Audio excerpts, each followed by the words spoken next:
Hello, it's Mr. E 2099, and this is my review of Batman and the Signal #1. I just gotta say, congratulations, Scott Snyder. You got me on the hook. This issue was great. Now, I don't know much about the character of Duke Thomas. I mean, I read about his adventures in We Are Robin, and I know that he was training with Batman, but I also heard that a lot of his adventures were going on in All-Star Batman, which I have not read. So this has really gotten me interested in the character, and I'm probably going to check that out to see more of him. But yeah, I like how they're doing this.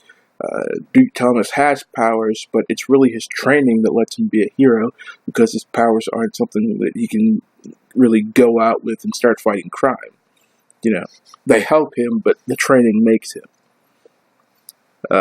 We see him at the start getting a bit of narration. He's with the other members of the Bat family, and Damian particularly is not happy that he's being added as an official member under Batman. But, he goes out anyway. We see him fighting a superpowered bad guy. This time during the day, unlike the other members of the Bat family who fight during the night. And they mention several times during the story that powers in Gotham is unusual.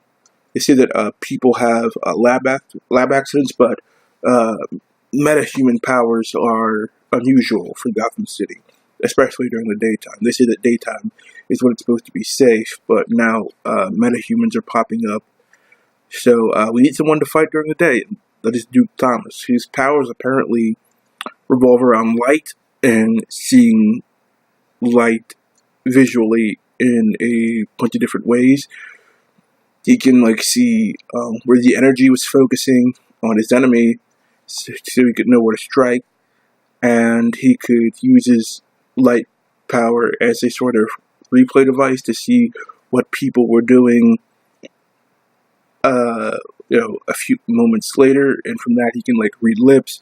He could see where they punched on a keypad, stuff to really help him on the detective side of things for investigating an infiltration, which I thought was really cool.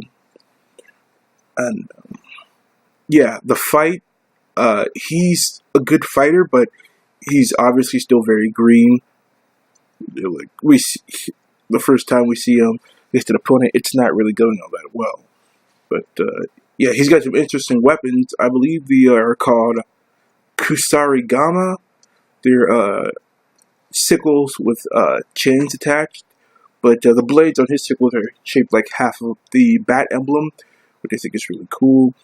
His costume design is really good. It's a lot more brightly colored than the rest of the Bat family. I guess that to give him the contrast of the yellow as opposed to Batman's gray. We can see that on the cover. I think it's supposed to be lighter because he is the hero of daylight, so he doesn't get to hide in the shadows like the rest of the Bats.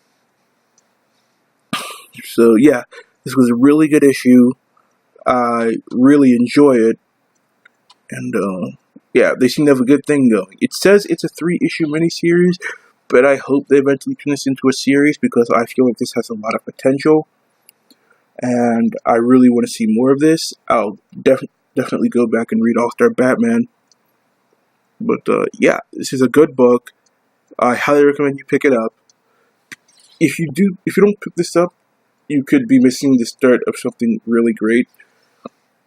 So yeah, that's my review of Batman and the Signal #1. I am Mr. E 2099, and I will see you all later.